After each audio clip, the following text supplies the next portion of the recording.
Oke, kita lanjut lagi nih pembahasan buku Transformed. Sekarang kita masuk ke bagian yang penting banget ya, bagian 4. Ini soal konsep-konsep inti di balik modal operasi produk. Fondasinya lah. Betul banget. Kalau kemarin kita bahas apa transformasinya di bagian 3, nah bagian 4 ini lebih ke kenapa dan gimana cara kerjanya. Ini bukan sekedar ikutin proses gitu aja ya, tapi lebih ke prinsip dasarnya. Prinsip yang dipakai perusahaan produk top. Kalau nggak paham ini, ya transformasinya bisa cuma di luar aja. Kayak ganti baju doang. Oke deh, jadi ada 5 konsep utama nih di bagian 4 yang mau kita kulik. Ada tim produk, terus strategi produk, penemuan produk atau discovery ya, lalu pengiriman produk atau delivery, dan terakhir budaya produk. Kita coba lihat prinsipnya satu-satu ya. Siap, siap. Nah, buat Anda yang lagi proses transformasi atau pengen paham, bagian ini tuh kayak peta konsepnya gitu. Kenapa sih tim perlu empowered? Gimana strategi itu datangnya dari insight? Kenapa perlu eksperimen cepat? Ya, ini dia dasar-dasarnya. Sip, kita mulai dari yang pertama, tim produk. Sering banget dengar istilah empower teams, tapi artinya apa sih di konteks transformed ini? Prinsipnya kan soal pemberdayaan, hasil, kepemilikan, sama kolaborasi ya. Iya, ini bedanya gede banget sama model lama, model feature team gitu. Tim produk yang empowered itu isinya campur-campur, lintas fungsi. Ada manajer produk, desainer produk, terus tech lead sama engineer-nya. Nah, mereka nggak dikasih daftar fitur buat dikerjain, tapi dikasih masalah. Masalah pelanggan dan masalah bisnis. Oh, jadi masalahnya ya bukan solusinya duluan. Betul. Terus fokusnya tuh ke hasil, ke outcomes. Bukan cuma selesai ngerjain tugas atau fitur, bukan output doang. Jadi timnya harus mikir, solusi ini beneran nyelesain masalah nggak? Bawa nilai nggak? Gitu. Bukan cuma, fiturnya udah jadi belum? Tanggung jawabnya penuh dari awal sampai akhir. Mulai dari mastiin nilainya, value, gampang dipakainya, usability, bisa dibikinnya visibility, sampai nguntungin bisnisnya, viability. Kolaborasinya juga intens terus-menerus, bukan yang kerja sendiri-sendiri terus serah terima dokumen gitu. Oke, kebayang.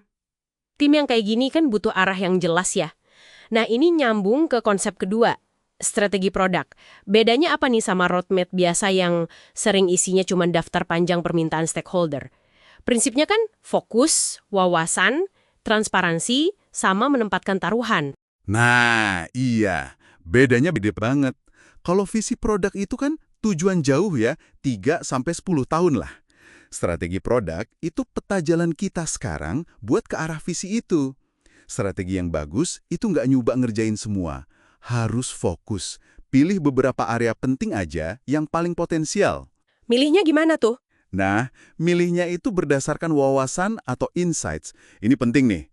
Wawasan dari mana? Ya dari data, dari ngobrol sama pelanggan, dari lihat teknologi baru, tren industri, pokoknya ada dasarnya. Bukan cuma nurutin kemauan A, B, C gitu.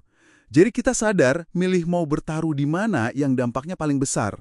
Terus, ya harus transparan juga soal pilihan ini. Oke, jadi lebih strategis ya, bukan cuma reaktif. Punya strategi bagus, tapi kan idenya belum tentu jalan. Nah, disinilah peran konsep ketiga, penemuan produk atau product discovery. Ini gimana caranya biar kita nggak buang-buang waktu bikin barang yang salah? Prinsipnya kan, minimalkan pemborosan, nilai risiko, eksperimen cepat, sama uji bertanggung jawab. Tepat sekali. Produk discovery itu aktivitas terus-menerus buat nemuin solusi yang pantas dibangun. Intinya, sebelum kita kerahin tim engineering yang mahal buat bikin sesuatu, kita uji dulu asumsi-asumsi penting di balik ide itu. Ujinya gimana? Cepat dan murah. Seringnya pakai prototipe, wawancara, atau eksperimen kecil lainnya. Tujuannya apa? Cari bukti, bukan sekedar opini atau keyakinan. Bukti soal apa? Ya soal value-nya, bermanfaat nggak buat user, usability-nya, gampang dipakai nggak, feasibility-nya, bisa kita bikin nggak teknologinya, sama viability-nya, cocok nggak buat bisnis kita. Proses ini bisa, 10-100 kali lebih cepat dan murah buat validasi ide dibanding langsung bikin produk jadi. Intinya, belajar cepat, kurangin risiko. Oke. Jadi validasi dulu sebelum bangun besar-besaran ya. Nah, kalau idenya udah divalidasi nih lewat discovery, gimana cara bawa ke pengguna dengan cepat dan aman? Ini masuk ke konsep keempat, pengiriman produk atau product delivery. Prinsipnya, Rilis kecil, sering, nggak terikat, instrumentasi, pemantauan, sama infrastruktur penerapan. Kenapa sih rilis kecil dan sering ini penting banget? Nah, ini kuncinya buat ngebut, jaga kualitas, sama belajar terus. Rilis kecil dan sering, idealnya sih continuous deployment ya, bisa rilis berkali-kali sehari. Atau minimal ya 2 minggu sekali lah. Ini bikin tim dapat feedback lebih cepat. Kalau ada masalah, ketahuannya juga cepat pas dampaknya masih kecil. Risiko rilis gede-gedean jadi berkurang. Iya juga ya. Coba bayangin, bisa rilis perbaikan kecil tiap hari dibanding nunggu 6 bulan sekali. Beda banget kan kecepatan belajar sama adaptasinya? Terus tadi ada instrumentasi, pemantauan. Iya. Instrumentasi itu kayak pasang sensor di produk kita. Biar kita tahu persis produknya dipakai gimana sama user. Pemantauan itu buat mastiin sistemnya sehat terus, nggak ada error. Nah, infrastruktur penerapan yang bagus itu memungkinkan kita rilis terkontrol, kayak pakai A/B testing atau feature flags. Oke, lengkap ya. Nah, keempat konsep tadi itu kayaknya butuh banget lingkungan yang mendukung ya. Ini nyambung ke konsep terakhir nih, budaya produk. Prinsipnya, prinsip di atas proses, kepercayaan di atas kontrol, inovasi di atas prediktabilitas, sama pembelajaran di atas kegagalan. Wah, ini kayak lemnya ya yang nyatuin semua. Persis. Budaya ini fondasi nggak kelihatan tapi penting banget. Tanpa ini, 4 pilar tadi susah jalan optimal. Budaya produk yang kuat itu lebih mentingin orang paham kenapanya. Prinsip, bukan cuma ikutin aturan mainnya, proses secara buta. Terus, dia kasih kepercayaan ke tim buat cari solusi terbaik, bukan ngontrol tiap langkahnya. Ini nyambung ke tim yang empower tadi. Iya, iya. Dia juga lebih menghargai inovasi yang sering nggak bisa diprediksi jadwalnya dibanding sekedar ngejar tanggal rilis yang kaku.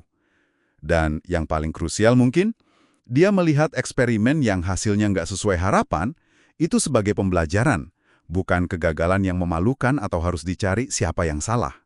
Wah, dalam banget ini soal budaya. Iya, karena tanpa budaya ini, tim bakal takut buat coba-coba, takut salah.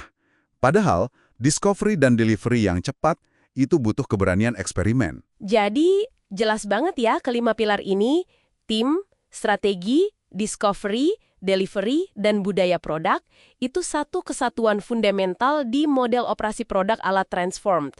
Semuanya saling kait dan nguatin. Yang menarik di sini, menurut saya, suksesnya transformasi itu benar-benar tergantung pemahaman dan penerapan prinsip-prinsip ini secara benar.